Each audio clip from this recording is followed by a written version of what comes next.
The MLB Gambling Podcast on the Sports Gambling Podcast Network is presented by WinBet. Bet $100 at WinBet.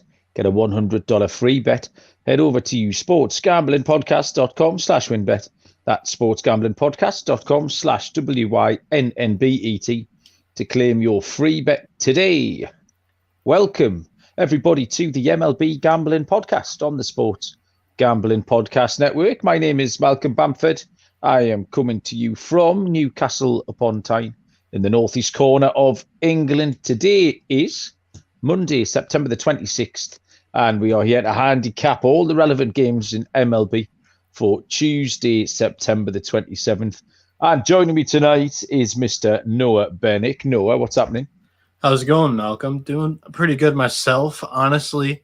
The picks haven't been great for the MLB side, but we go through Tally Site, which we enter our picks and all that stuff.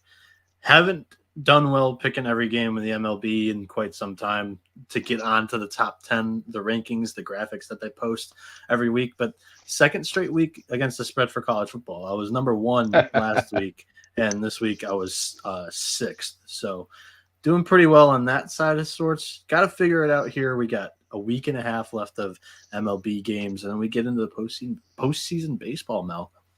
Yeah, I know. It's absolutely around the corner. I kind of didn't realize how late in September it was. It still had that feel of kind of middle September. Then I'm just announcing it there is September the 26th. And all of a sudden, yeah, you're down to the last. You might have been sleeping through the September month, because it kind of feels like, we got most of these races actually ended. We got most of the playoff spots are wrapped up. We have the NL East within a game and a half. The Mets lead the Braves, and then NL wild card is a little bit interesting. You have the Phillies with only a game and a half lead above the Brewers, and then the AL wild card. It's a 4-game difference, so not a lot of time to make that up for the Orioles to get into the playoff picture. But yeah, it is a weird time in MLB generally, just because we've just talked about football starting up, so the NFL starts, and obviously there's a great big fanfare when that kicks off. For myself, the Premier League season started like second week in August. Your fantasy teams in baseball can kind of drop away. You're either out of it, in which case I think a lot of people, like the first week in September, just kind of wrap in the fantasy bits. But if you're not in it, then you just forget about it. I've certainly done that with 2 or 3. You just don't set a lineup for a team that I'm 10th of 12 in anymore for the last month. It's not worth your while. And yeah, everything just comes at once. It's just a whole lot of stuff. And you do need to keep your eye on the baseball, especially like you say, because the number of available playoff spots has been dwindling by the day, really, and it's pretty much wild card races, apart from the Mets and the Braves who are still going at it. Even that's been fairly low key as well. It hasn't been sort of an all fireworks kind of race, has it? It's been a grind as well for both of those teams. Yeah, for 100%. And I mean, you had this whole drama like last week or a week and a half ago with the Mets. They were just on a little bit of a losing streak. That was like the most news about it. Honestly, I feel like this has been most under the radar September we've had in like 3 or 4 years. And I feel like we might be getting a little bit of like I don't know. It might reflect that with the books, with some of the lines here, because I saw the Sunday Night Baseball lines and just didn't seem as tight as they have been in the past with that Braves, or not the Braves, the Yankees Boston Red Sox game. Just didn't seem tight and sharp. What, so you're saying there might be some kind of more opportunities with the books because they're just gonna sort of taking their eye off the ball a little bit. Yeah. They got all these college football games and NFL games they got to pay attention to on the weekend. I thought the weekend games were kind of lacking a little bit of just, I don't know, the normal, just how tight it's been all summer for us. But you mentioned the fantasy side of things. How'd that go this weekend? Well, it didn't at all, really. It was an absolute non-event. Nick absolutely thrashed me. My team just picked the worst time. The bats didn't turn up. My bats had been my strength pretty much all season. I was winning most of the batting categories, and then all I had to do every week was win maybe one of the pitching categories. So if I could steal strikeouts or saves or something, I was okay. Then all of a sudden this week, I did absolutely. I think I hit maybe one home run all week. I mean, like some of my work, I would been hitting 13. I had weeks where I hit 16 home runs. I had absolutely nothing. And I mean, absolutely. If I read up the right, so runs 40 beat me 41-30. So that's not particularly close. But yeah, home runs 13-4. Ribbies 52-23. And steals 5-1. So he's beaten me by 400% in every category. And then his batting average 297-215. I couldn't live with that. Couldn't live with it even a little bit. And it was like that from sort of Wednesday. He had Pete Alonso 5. Pete Alonso hit 13 ribbies last week. Randy Rosarena had that 5 ribby night. So then between them, they've hit more ribbies than my entire side have done all week. So yeah, congratulations to Nick. I sent him a little message. But yeah, there's nothing you can do really. It's one of those things.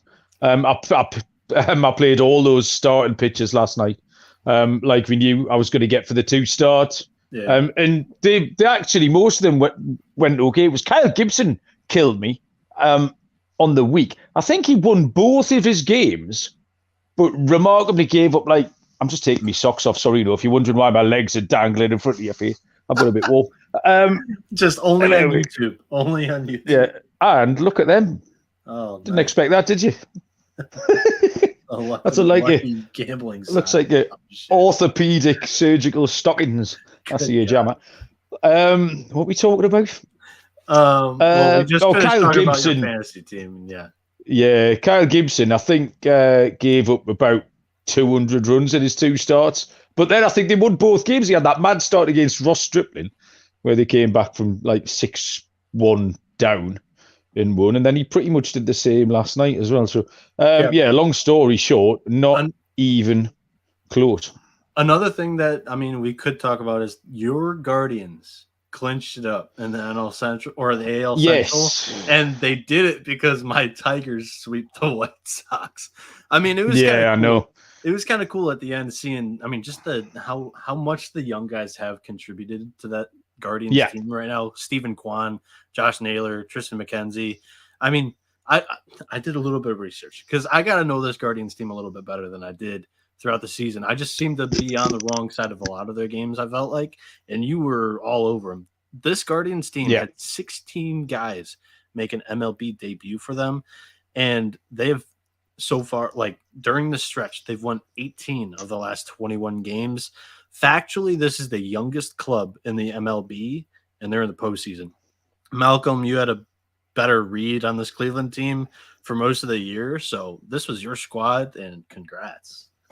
Yeah, I mean, I don't think at the start of the season, I think I don't know off the top of my head, but I think I took the under because I just remember we kind of panned them a little bit, which everybody did. There was, I know Cleveland Guardians Twitter admin, they released a little video with all the clips of all the receipts from people fading them from various news agencies and well-respected sources, public figures, stuff like that. Everyone who'd faded the Guardians, that clipped them all together, which was a bit challenging. And I think we kind of jumped on the bandwagon. But once they got going, you only really had to watch them to realise that nothing was happening by accident there.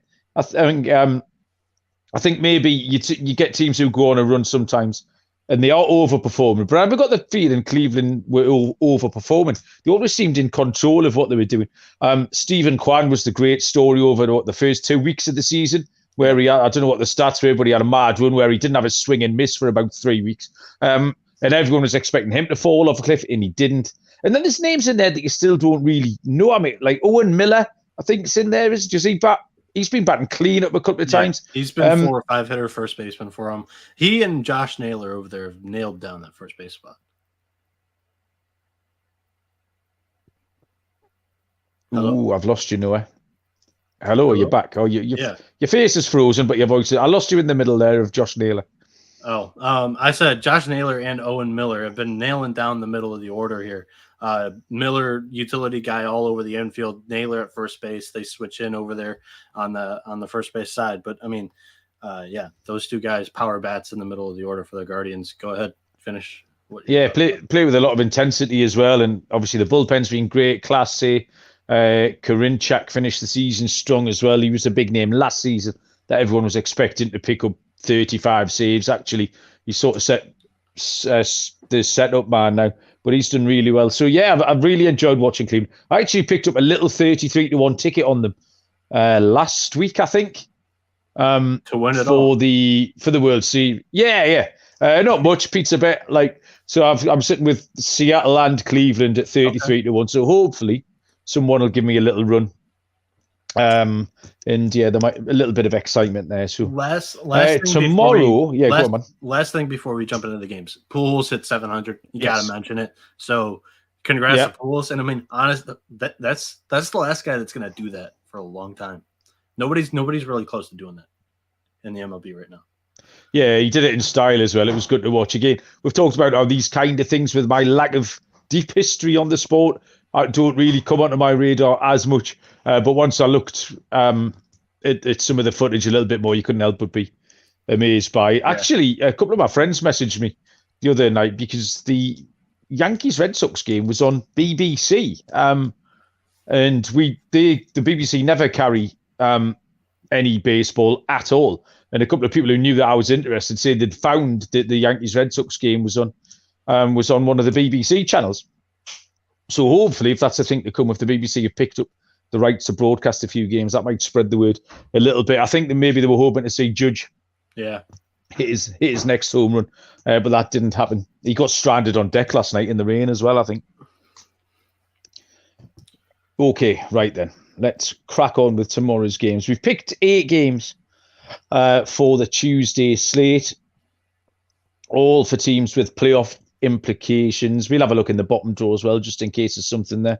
But we will start tomorrow with a 6:10 Eastern first pitch between the Tampa Bay Rays and the Cleveland Guardians. Corey Kluber gets to start for Tampa, and Shane Bieber goes for my Cleveland Guardians. The lines are, I will just wait for my tally site page to load up. Come on. You can tell we've been talking a long time when my pages have timed it. Here we go. Tampa Bay Rays plus 123, Cleveland minus 145. Total here is set at 7. Corey Kluber for Tampa Bay, 10-9 on the year, 4.30 ERA, 155 innings, 130 strikeouts. Shane Bieber, 12-8 with a 2.81 ERA, 189 innings, 189 strikeouts. Kluber has got a 4.78 ERA in his last 5 starts. With the 2 of the last 3 were absolutely horrible. He had that game against the Yankees, the game I watched when I was in Vegas, where he couldn't get out the first inning. And then he got lit up by Texas. But he actually bounced back last time against Houston. Only gave up 1 earned run over 7 innings pitched. So hard really to know what you can expect from Kluber tomorrow. Key stat here is his road ERA on the season, which is 5.05. And he has 1 game started against the Guardians this season, where he gave up 4 earned runs on 8 hits in 6 innings pitched. So Cleveland did get to him. Tampa, there's no real urgency for what Tampa are doing as well. They look fairly safe in that wild card race at the moment. I'm just dragging up the standings here. Tampa Bay they've got a 4.5 game lead over Baltimore. So unless something goes terribly wrong, their need isn't as urgent. Cleveland, Shane Bieber, absolutely flying, 4-1 in his last 5 with a 1.95 ERA. He's got a 36-3 strikeout to walk record as well over that little stretch. 3.09 home ERA on the season. 1 game against Tampa Bay where he pitched 7 innings, gave up 1 earned run, struck out 8. There's a little narrative here for me as well, which is Cleveland are coming home for the first time since clinching. They have a day off today, Monday, in the back home. So a little bit of a party atmosphere here. You could possibly dress it up as a letdown spot, but we've talked about this with this Cleveland team, and I don't think they're the sort of team who were going to have a day off because they've partied hard. If anything, they're going to have their day off today because they've partied hard. And the place will be buzzing tomorrow as well, the Cleveland supporters. I love the angle. I love the matchup. And the price on Bieber is just about a working man's price as well. So I will take the Cleveland Guardians here. I'm just going to keep rolling with my boys at minus 145, Noah. Yeah, I completely agree with you here. I already mentioned it. 18 wins to only 3 losses in their last 21 games. They're on a 7-game win streak. Kluber on the road is a little scary. For me personally, I had that preseason over, and I also sprinkled a little bit on them to win the AL East on the Rays. So I need some Rays wins. Got to find them somewhere, but it's not going to come here. I like what you said about, there is going to be a lot of people at the park to celebrate a division win for the Guardians here. And it all just comes back to we're fading Kluber on the road with Shane Bieber, who has been the ace of the Guardians, and he's going to be out there. He means business. Maybe the rest of the guys, the young guys especially, might not have experienced this kind of rejuvenation before, but Bieber, he's just going out there for another start, and this Rays lineup's not going to do anything about it. Completely agree. Next up, 7:05 Eastern. First pitch is the Atlanta Braves and the Washington Nationals. Now, Atlanta here are TBD pitcher. I know you've got some thoughts on that. So we'll get those in a moment. Paulo Espino is going to go for the Washington Nationals. No lines on this due to this lack of pitching. So you told me, it's something to do with Spencer Strider. And who do you think might be taking the start for Atlanta?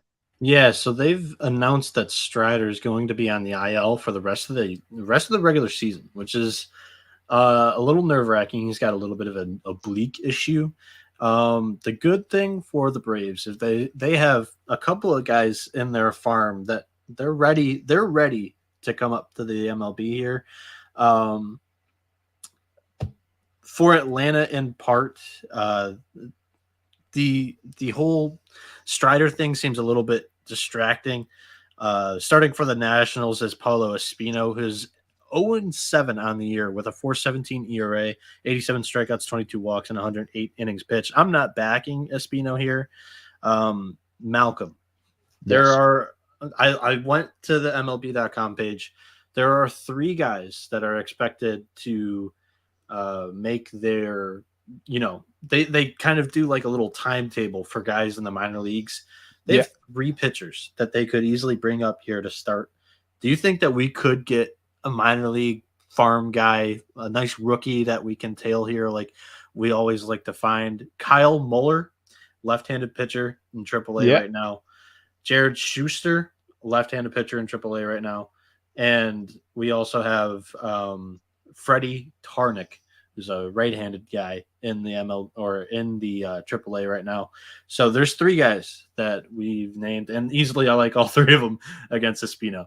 So that's my handicap on that game. We'll just have to see what the Braves do, because they could go with a bullpen game here and not have to worry about it either, because they have a top 5 bullpen in the MLB as well. I think Kyle Muller's going to be the one. I've just dragged up roster resource on Fangraphs just to have a look at those names that you've shouted out there, Noah, and they've got Kyle Muller going as a projected starter now. Kyle Muller had some run last season, I think. I can't quite remember. He definitely got at least a cup of coffee in the big leagues, did Kyle Muller. Just see if I can pull his stats up here. Yeah, I'm doing that too. He started 2 games so far in the majors this season. And let's have a look. 2021. Started 8 games. Got 9 appearances last year with the big team, and his 2 so far this season. 1-1, lost 1. ERA of 10.57. So he must have got lit up somewhere down the line in those 2 starts. But yeah, Kyle Muller's a name that you know. And why you back anyone against Paulo Espino, wouldn't you? Yeah, Um, that's what I'm saying. Like, I would go in with Muller. He's talented, and MLB.com has him as their number one prospect in this Braves organization. So he had 2 road starts. This is going to be his first home start of the year, if it is Muller. He was on the road against Texas, gave up 7 earned and 3.2, but then backed it up at Miami with a 5-inning start, only giving up 2 runs. Both of them came on a home run. So that first start against Texas, a little bit of nerves. He had 6 walks in 3.2 innings. The second game against Miami, only 1 walk. So look for him to, come in and hopefully have that settled in. And being at home is definitely going to help him as well. Yeah, he last year in those 9 games that he played, he had a 4.17 ERA at the major league level. Strikes out batters, he was over 9 strikeouts per 9, but he was also nearer 5 walks per 9. So you've just said walks are going to be the issue if he can calm his nerves a bit. Atlanta might be a backable price with the presence of Muller, but probably not, because Espino is going to make. They're still going to be minus 150 or something. I have some trends here too. Is Atlanta? They're 7-3 in their last 10 and 11-2 versus Washington in their last 13 games, but they're only 7-6 from that 13 game stretch on the run line. So it might be just a stay away, but I definitely, if you're looking for a money line play, it's going to be Atlanta here with Muller on the mound. Yeah, not too much to add to that one. These are the kind of pitches you're looking forward to seeing in September. There hasn't been as much of it this year, actually. Me and Moonaf seemed to get stuck into loads of these rookie pitches last year. Well, I but not think so that the far races were this kind time of round. tight early in September. We might be getting quite a few of these here later. Yeah, you may. It's kind of 9 days left or something. You might get a couple going. The odds that we do give you, we're going to find at WinBet. The perfect time to join WinBet is now. New customers who bet $100 will get $100 free bet. The WinBet casino is open 24 hours a day as well. WinBet is live in Arizona, Colorado, Indiana, Louisiana, Michigan, New Jersey, New York, Tennessee, and Virginia. Loads to choose from. Head to sportsgamblingpodcast.com/winbet. That is sportsgamblingpodcast.com/winbet to claim your free bet today. Offer subject to change. Terms and conditions at winbet.com. Must be 21 or older and present in the state where playthrough WinBet is available. If you or someone you know has a gambling problem, call 1-800-522-4700. Achtung! That's all the German I know. I was just watching England v Germany on the telly before. It finished 3-3. It was quite exciting. But if you want to know more German, the place to do it is at Babbel. Babbel is a language learning app, amongst other things. Loads of different little lessons. You can learn a new language in as little as 3 weeks. You've got little 10-minute lessons in there. Loads of different teaching methods, videos, games, stories, podcasts, live classes. So loads of different ways that you can learn a new language if you want to. If you're going on holiday or you want to make some new friends, arms across the sea, all that different stuff. 14 different languages, including Spanish, French. My French is exemplary, Noah, let me tell you. Italian and German. I don't know about, can you speak Polish, Noah? You should be able to. I don't know how to speak Polish. I am of Polish heritage, but I actually took 3 years of German in high school. So, okay, so you know most more than my one word of Achtung. So yeah, start your language learning today with Babbel. Get up to 55% off your subscription when you go to babbel.com/SGP. That's babbel.com/SGP for up to 50% off. Next is a 7:07 Eastern first pitch between the New York Yankees and the Toronto Blue Jays. Jameson Taillon for the New York Yankees. Toronto officially TBD. But me and Noah think that it's Jose Barrios. And I think the books agree because we do have lines on this one as well. The Yankees are plus 102. The Blue Jays are minus 120. Total are set at 8. That can't be right. They can't be minus 120 with Barrios on the mound, is it? Do you think that was right? I can try to pull up a competitor here. Who's taking Jose Barrios at minus 120 against anybody? Yeah, I'm pulling up a different book. Let's find out. Yeah, I have 110 each way on a different book, but Fucking hell, right? Okay, let's go to the bank. I mean that one just seems sketch. I'm gonna pull up the public percentage on this one. Let's go. I'm going to go and bet all the kids' shoes on the Toronto on the New York Yankees. That's what I'm going to do. No. Jose Barrios is still there on Fantasy Pros as well. So yeah, he's going. I mean, okay, right. Well, tell us why Jose Barrios. No, is it minus 120 favorite? I mean, there is a lot of people on the Yankees here. It's 93% on the Yankees here, 70% of the money. But I think it's the right play. And New York has a 7-game win streak, and 6 of their last 7 have hit the over. Toronto's 3-9 in their last 12 games against the Yankees. Jameson Taillon 13-5 with 3.90 ERA, 140 strikeouts, 30 walks, and 164 innings pitched. On the road, he has a 4.52 ERA. And he has a 3.62 ERA in his last 4 games. Toronto's starting Jose Barrios, we believe. He's 11-6, 5.27 ERA, 137 strikeouts, 40 walks, and 160.2 innings. He got blown up for 6 runs in his last start against the Rays, and he has a 5.06 ERA versus the Yankees in 3 games this season. It's so hard to get behind Barrios in the spot comfortably. So my pick on the game is the Yankees, but I mean, like we've said, it kind of smells. So it does smell. For me personally, this is not a game that I want to get behind. But Malcolm, how about you? Well, I'm just looking at Taillon's numbers really in an attempt to figure out why Barrios could be favourite. And actually, Taillon's numbers aren't great. He's got a scoreless start last time. 6 scoreless against the Red Sox.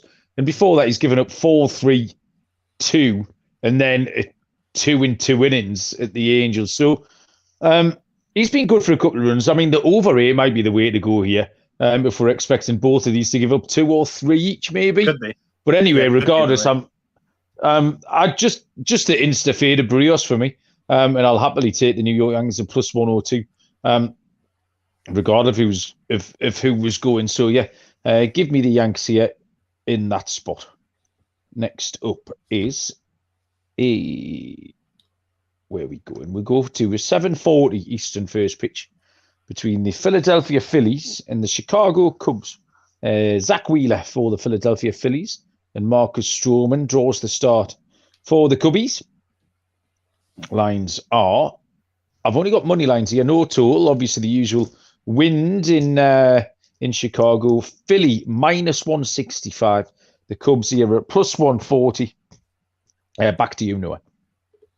Philly, they're 3-7 in their last 10 games. Cubs, they're 5-1 in their last 6. Good news for the playoff hopeful Phils is that this Chicago team is terrible at Wrigley. They have just a under 500 record by about 12 games. It's pretty bad for the Cubs there. Zach Wheeler starting for the Phillies, 11-7 on the year, 2.98 ERA, 151 strikeouts, 33 walks, 142.1 innings pitched. He has a 3.20 ERA in his last 7 starts. He's going very good. And you got the complete opposite with Marcus Stroman, who's 4-7 with a 3.80 ERA, 106 strikeouts, 33 walks, and 152.2 innings pitched at home. His ERA is 6.43.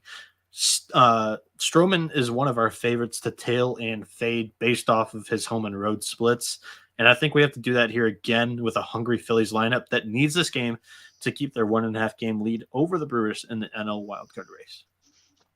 100% you picked out the salient points from my handicap there, Noah, the 2 of which were Stroman at home. I am not interested in at all. And the fact that the Phillies are hungry and do want to pick this up, they've got a game and a half lead over the Brewers.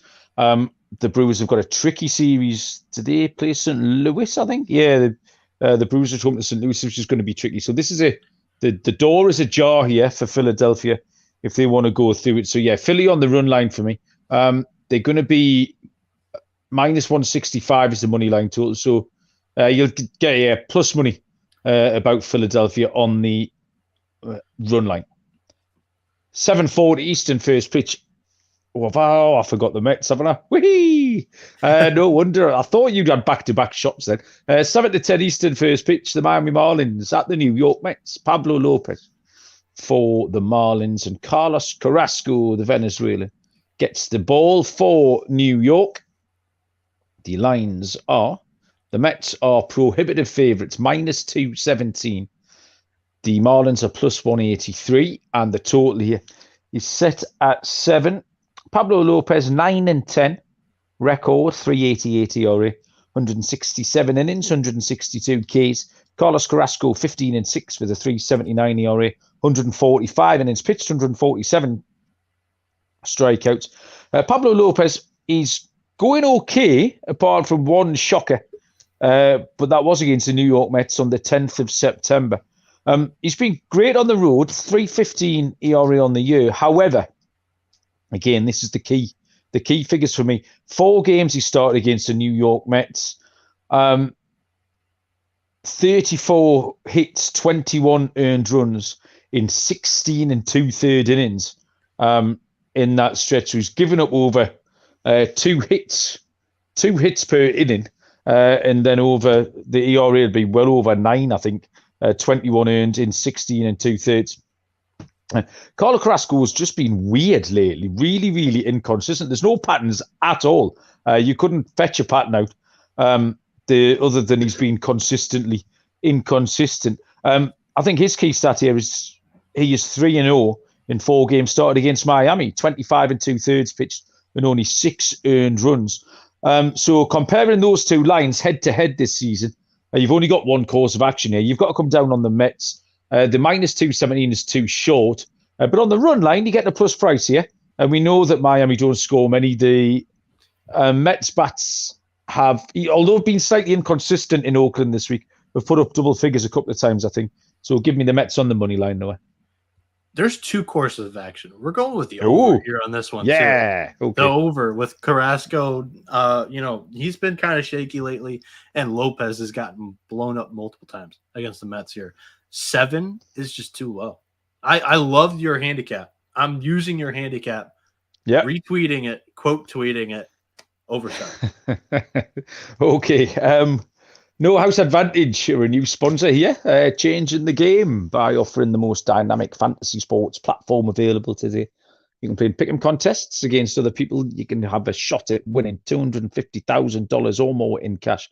Download the app, choose a contest, take your shot at winning big money. All the sports are there: NBA, MLB, NFL, PGA, MMA, NASCAR, etc. The promo code SGPN at nohouseadvantage.com will get you the deposit match up to $25, or download the app. That is nohouseadvantage.com, and the promo code is SGPN. Promo guy.us, best place to go for your plus EV betting strategies. The VIP Discord group is full of good stuff in there as well. They'll tell you what team is likely to win, but also where you get the best odds. And where you can find the best promotions as well. Go to promoguy.us to check out their 100% tracked, transparent, and proven method for betting smarter. Promoguy.us. And finally, in this little tranche, a little bit of French there, hark to babble, go across and download that. Odds Trader, place to compare odds from all major sportsbooks. They will compare different sign-up codes and promos from sportsbooks so you get the best deal. And then once you're up and running, you'll get things like handicapping, play-by-play updates, live scores, player stats, key game stats, game day weather, everything you need to make an informed decision. You'll find all of that at oddstrader.com/Blue Wire. Next game on the card is 7:40 Eastern. First pitch, the St. Louis Cardinals at the Milwaukee Brewers. Mile Mikolas is on the hill for the Cards, and Adrian Hauser gets the start for the Brewers. Lines are, let me see. Should you call him Nile or Mile? Miles. That's his name, isn't it? Miles. Yeah, it sounded like you called him Nile. Not like Niall Crane. No, he's called Niles as well. No, I think I called him Miles. I might not. I don't even know. I generally don't know what I'm doing on here. The Cards are minus 104. The Brewers are minus 113. So close on the books. Total is set at 8. Noah, how did you separate these teams? Starting off with trends here. I mean, it's honestly like the biggest game of the day. It's just not as enticing of a pitching matchup to put it on our ticker. St. Louis and Milwaukee in the NL Central. St. Louis is 2-5 in their last 7 games. Milwaukee 4-1 in their last 5. The Cardinals are 8-4 in their last 12 games against Milwaukee. Now, that 2-5, they just came off of a series against the Dodgers, so give them a little bit of a break. The Cardinals are starting Miles Mikolas, 11-13, 3.35 ERA, 144 strikeouts, 38 walks, and 193.1 innings pitched. This season, he has a 2.92 ERA in his last 4 games. And the Brewers are handing the ball off to Hauser to start this game. He's bumping with a 6-9 record, 4.62 ERA, 66 strikeouts, 43 walks, and 99.1 innings pitched. He has a 3.06 ERA in his last 5 starts. I like the under here. The Cardinals may be slowing down a tad, or was it the LA Dodger effect? And also the Brewers, they're an under team. So that's where I'm going to fall here with the under in, what do they call it? Family Fair Park? It's not Miller Park anymore. It's so stupid. I don't know. I like the fella that goes down the slide. And where was the sausage race? Is that, where do they have the sausage race? Yeah. Yeah. I think the Mets. It's American Family Field. I the like Mets Miller Park better. Commentator, the play-by-play guy, Steve Gelbs, is it? He dressed up. He was the Polish sausage, actually. You should have cheered him on. It's not what I was talking about. I thought you were going to talk about one of the I think it was either Cardinals or Dodgers sent one of their media members down that slide and he broke his arm. Oh no. Yeah. Well, this bloke, Gelbs went down the wall. He went down the slide, and then they made him, to make up for it. They then made him enter the sausage race, and he won as well. He did well. He got on the inside, nipped up the inside of the hot dog around the last turn. Got up on the line to win. It was nice. I still think of like last year, John Boy. They were doing the sausage race. I don't know if you saw that, but John Boy, the head of the company, pulled a hamstring during it. So you just saw a sausage face plant at home plate. It was awesome. Man down. Does the freeze still run? Where was that? Where did that used to go? That's at Atlanta. That's at yeah. Yeah, I like that. I only get those stupid things in the middle of the where they have the commercial breaks on MLB TV. Yeah. We don't get commercials, so we get all the silly little highlights. And I must have watched that freeze one about 8,000 times. They've changed that now, and they're no less annoying. I don't know how they've managed to make them just the same amount of annoying. It's like the background music is so frustrating. Like, it's a difficult watch. Yeah, this was tricky. You're right. The Cards bats did slow down last week. At the Dodgers. That was one of the big issues between my bats not coming to life in that fantasy final, unfortunately. Was that I had 2 or 3 cards. So yeah, it was just a bad spot. Like, I mean, in my head, I was kind of out on Hauser when I began to handicap this, but actually, he's been really good recently. Yes. And the Yankees got to him for a few. But apart from that, he hasn't given up more than 1 run. Although you've got a Pittsburgh and a Cincinnati and a Colorado in there. This is the only game on the card where both teams still have something left to play for. We've got a lot of games where there's one team have and the other team don't. This is tricky. I prefer the Cards here. I like Mikolas. I've been out on the Brewers offense, you know this, for a while, and it hasn't really done me any harm. I feel like I've done okay taking them on. So close on the books, but St. Louis here, slight underdog price as well, -104. I'm going to take the Cards to get back on track tomorrow. Next up is, it's the penultimate game, Noah, is what it is. It's a 9:40 Eastern first pitch. I've got a new pen today. I've got a nice orange one. Where is it? There we go.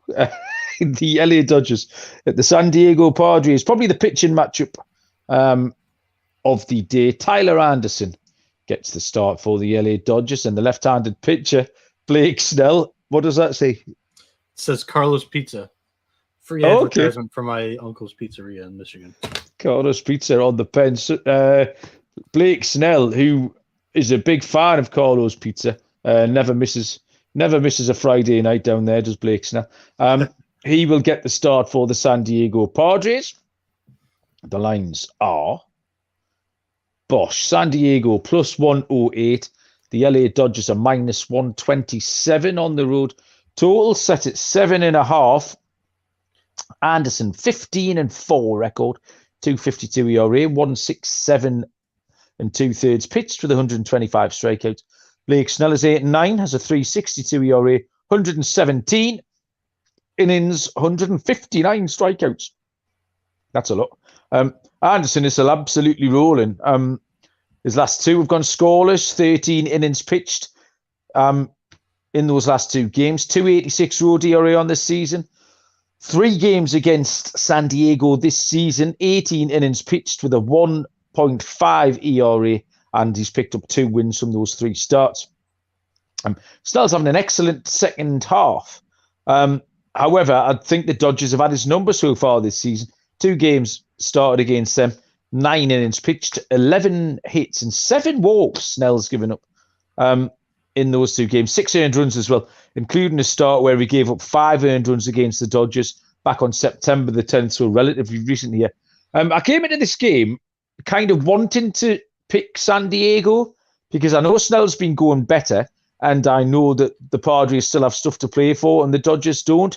But then every mark in every box I put down led me towards the Dodgers. The Dodgers have got a 12-4 record on the season over the Padres as well. So yeah, I wanted to take the Padres. My instinct was, but I'm not going to.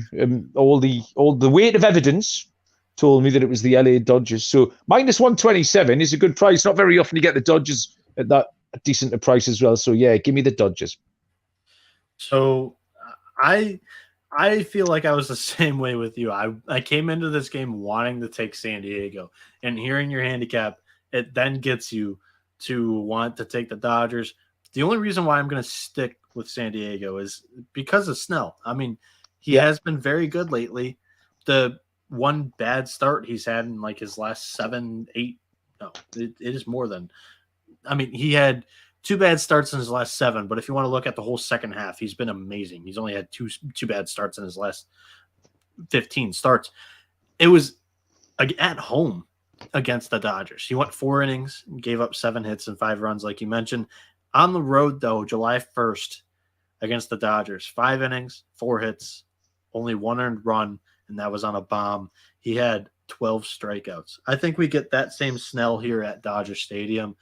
Give me the, I mean, I say it every time, this price is low. It just screams to me that the other team's going to have a really good chance to beat the Dodgers. That's what my head tells me, and I'm going to take the Padres as a dog here. Okay, the last game here on the show. Fortunately, this is a TBD pitch as well, and I think between us, we have absolutely no clue who might go for the Texas Rangers as they take on the Seattle Mariners, and the left-handed pitcher, Robbie Ray, for Seattle.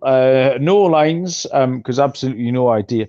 So I've got nothing on this apart from I saw, now you can tell me about this, the national anthem standoff between Robbie Ray and the other fella. Now, I've never seen that before. Is that a tradition? Is that something that's happened in the past? Is that a thing? Yeah, that's a big thing. I mean, it's not just... So, right, start at the start, walk me through it. Because I watched it I laughed at it about 10 times. I just still really didn't have a fucking clue what was going on.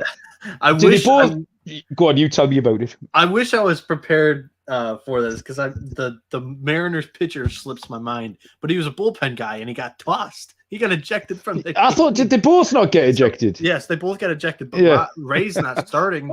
You could use the bullpen guy later. All right, so he was in the game. So, I must admit, I didn't recognize the other bloke. He wasn't a face that familiar. Yeah, but there's a few guys in the MLB that like to do this, and I think Trevor Story is another one off the top of my head. Yes. But there's a few guys that like to stay on the field until like everybody else is done. It's either a joke or they like the attention, because you're standing there at the end of the thing. Or it's like a tribute to whatever they want to have the national anthem meaning for. But I mean, every once in a while you get one of these standoffs, and it's hilarious how they try to break it up. They'll go to like rock, paper, scissors or something like that. Oh, really? And then they'll get teammates out of the dugout, and they'll towel them off because they're sweating and working hard and whatnot. But I mean, this standoff was great because they were ready to start the game, and the two guys wouldn't move. The umpire had no idea what to do, so he just tossed them out of the game. The what's his face went down in the dugout, and Robbie Ray still stood there. So then they all celebrated. It was hilarious. I really did enjoy that. The other guy besides Ray didn't know he was ejected from the game. That's how funny it was. It was really good. I'm going to keep my eyes for that's exactly the sort of stupid shit I enjoy. Like, I very much enjoyed that. As you read this ad, I'll look up the guy's name because he needs the recognition. Yeah, absolutely. Yeah, he was a big part of the story. Yes. We can't just have him as a random bullpen guy. So this game, no odds. I mean, Robbie Ray, Luke Weaver. just been widely inconsistent. He's got a 279 ERA in his last 5, but 3 of them went scoreless, and the other 2 went for 5 and 4 earned runs. So, I mean, what are you going to get tomorrow? I did like them tomorrow for a few reasons. 273 home ERA for Robbie Ray. And the Mariners are 12 and 4 on the season against the Rangers. So depending on who Texas trot out, Ray might not be a backable price, but you might be able to get him on the run line. But apart from that, I have no further information. We will throw back to our national anthem correspondent. Did you find his name? Yeah, it was Luke Weaver. And I want to also plug in, just like we did with the Braves, the Rangers also have some intriguing arms in their farm with the, Jack Leiter. AJ Alexi back. I don't know. He's been in the bullpen, though. He hasn't been a starter. Okay. Jack Leiter's down there in Double A. I don't know if you get him a start just to get him, warm, and that would be amazing for just getting attention onto your game. The fans would love to see him. But also you have Owen White there, also in Double A. All these guys are in Double A. It's not uncommon to see a guy go from Double A just for a September call up into the majors to throw 1 or 2 games. But yeah, I would love to see Leiter or Owen White come up here and jump into the mix, because I think both of them are ready. Yeah, absolutely. Why not? Okay, we've got locks and dogs to come momentarily. I'm going to tell you briefly about the Elias Game Plan app, an app that you will need to get involved with for your NFL, even your NBA and your MLB stuff as well. They are the official statisticians of US pro sports leagues. You're full of info and insights provided by their renowned research team. The Elias Game Plan app gives you expert game analysis. New features are being released all the time as well. Loads of stuff on there. You can elevate your NFL season today. Download the Elias Game Plan app. That is ELIAS. Special offer from us at the MLB Gambling Podcast is 15% off your annual subscription, but only if you use our promo code SGPN15. You can find the Elias Game Plan Sports Betting in the App Store or the Play Store. Use our code SGPN15.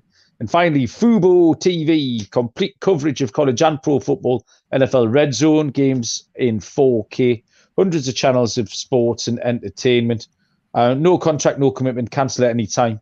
Try Fubo TV free for 7 days and get 15% off your first month. Go to FuboTV.com/SGP. That's FUBOTV.com/SGP.